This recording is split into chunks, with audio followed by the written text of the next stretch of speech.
Okay, in this short lecture, I want to talk a little bit about William Wordsworth's poem, The World is Too Much With Us. Just a little bit of background information. So the poem itself was published in 1807, and the dates for William Wordsworth was 1770 to 1850. And a little bit of context. So Wordsworth is often sort of known for his participation in his sort of um, initiating the Romantic era of British poetry. So he was one of the Romantic poets, along with Samuel Taylor Coleridge and others, Shelley, etc. They were part of this Romantic era of poetry. And so the word romantic, you'll notice it's capitalized, not a small r. It has a different connotation than when we say something's romantic. It has nothing really to do with love and romance in a kind of colloquial sense. The Romantic era was focused on nature, so an appreciation of the natural world, a love of nature, and a view that you could sort of connect or gain a sort of spiritual meaning from the natural world. So it was sort of a spiritual connection with nature. And also a kind of rejection of times, so a rejection of a kind of industrialization of society. So you think about the industrial evolution or industrial revolution in Europe and elsewhere. The Romantic poets were sort of rebelling or rejecting against that. So they celebrated nature, the natural world, and rejected anything that was sort of based more on materialism and industry and man-made technology. So they wanted to sort of return to a simpler way of life. They celebrated the beauty and the sort of importance of the natural world. They often sort of talked about, a rustic kind of country life and how that would be the ideal. So you were closer to nature if you were further away from the city and away from, industrial centers, urban centers. You could, again, return to a more simple way of life and reconnect with nature that way. So let's take a little look at this poem, The World is Too Much With Us. And let's just read it out loud first, and then I'll talk a little bit more about form and tone. So the world is too much with us late and soon, getting and spending we lay waste our powers. Little we see in nature that is ours. We have given our hearts away a sordid boon. This sea that bears her bosom to the moon, the winds that will be howling at all hours, and are up gathered now like sleeping flowers. For this, for everything, we are out of tune. It moves us not. Great God, I'd rather be a pagan suckled in a creed outworn, so might I, standing on this pleasant lea, have glimpses that would make me less forlorn, have sight of Proteus rising from the sea, or hear old Triton blow his wreathed horn. So you'll notice when you read it out loud that there is a rhyme scheme. And if we count the lines here, just 1, 2, 3, 4, 5, 6, 7, 8, 9, 10, 11, 12, 13, 14. So we have a 14-line poem. So that should be a hint that we're reading a sonnet. So a sonnet is a type of poem that has a formal structure. And you'll notice that I put a break in, so there isn't really a break here, but most sonnets, or the Petrarchan sonnets, are divided by 8-line stanzas, or usually 8 lines, and then on the 8th line there is a sort of shift that's referred to as a volta.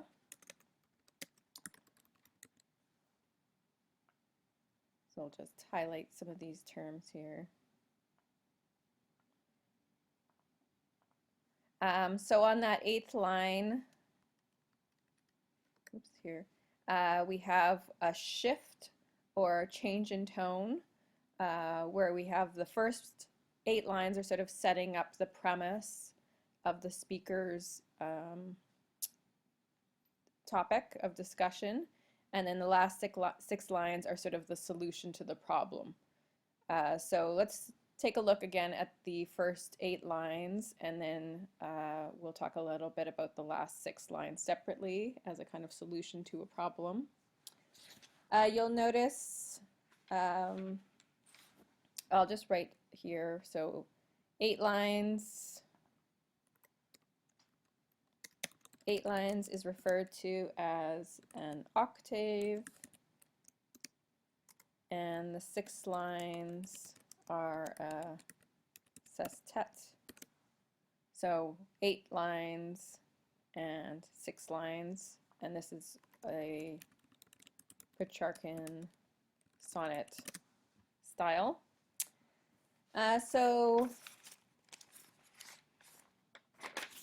The tone of the poem is kind of angry or indignant, and he talks a little bit about being forlorn, so being sort of sad or upset with the state of the world or the state of humanity at this moment in history.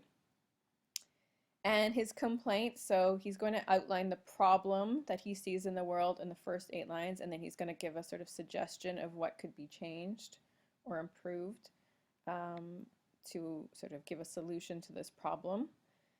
So this first octave, let's take a look at it again. So the world is too much with us late and soon. Getting and spending, we lay waste our powers. So he's saying here, this is the problem. We are getting and spending too much in this world today. So he says late and soon, so in the past and in the present or in the future, we're again spending too much time worried about materialism. So he's kind of angry at the way that we're spending our time as humans in the world. We're getting and spending, we're more involved with sort of capitalism, material goods, that kind of thing, and we're wasting away our lives doing that. And the problem is we aren't appreciating nature. So little we see in nature that is ours, we have given our hearts away a sordid boon. So he's saying sort of we are wasting our lives by not appreciating the nature that is around us. We're too preoccupied with getting and spending and the whole sort of materialism of life.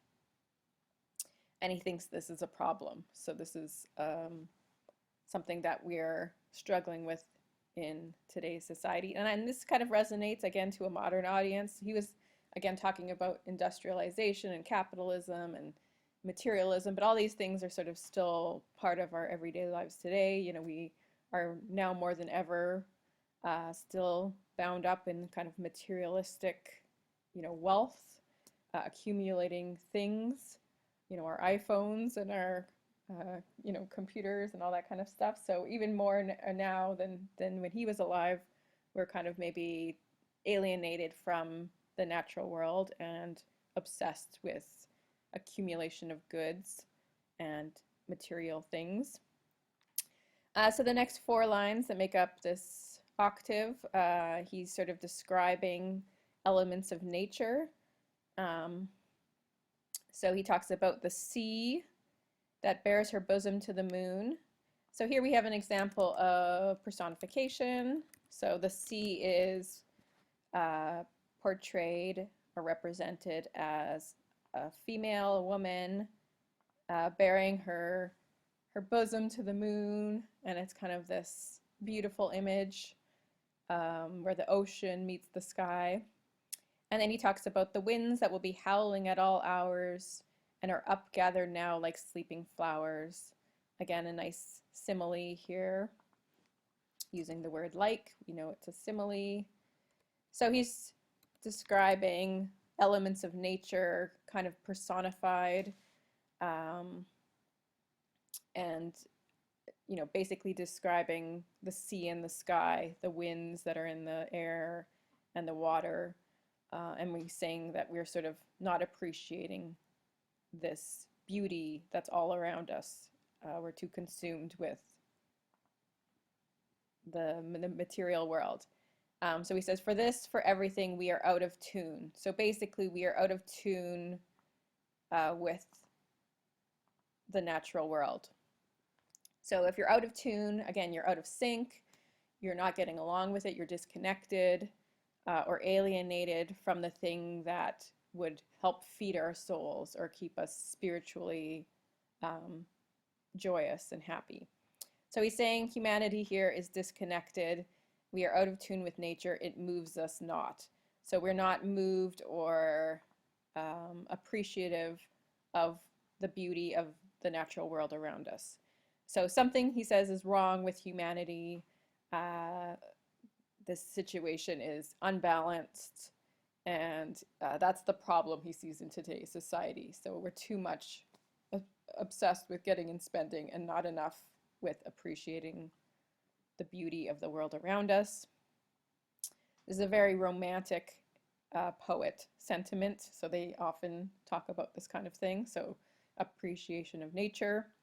And then in the last 6 lines, our sestet, this is the volta occurs, so great God is kind of the shift or change in the argument.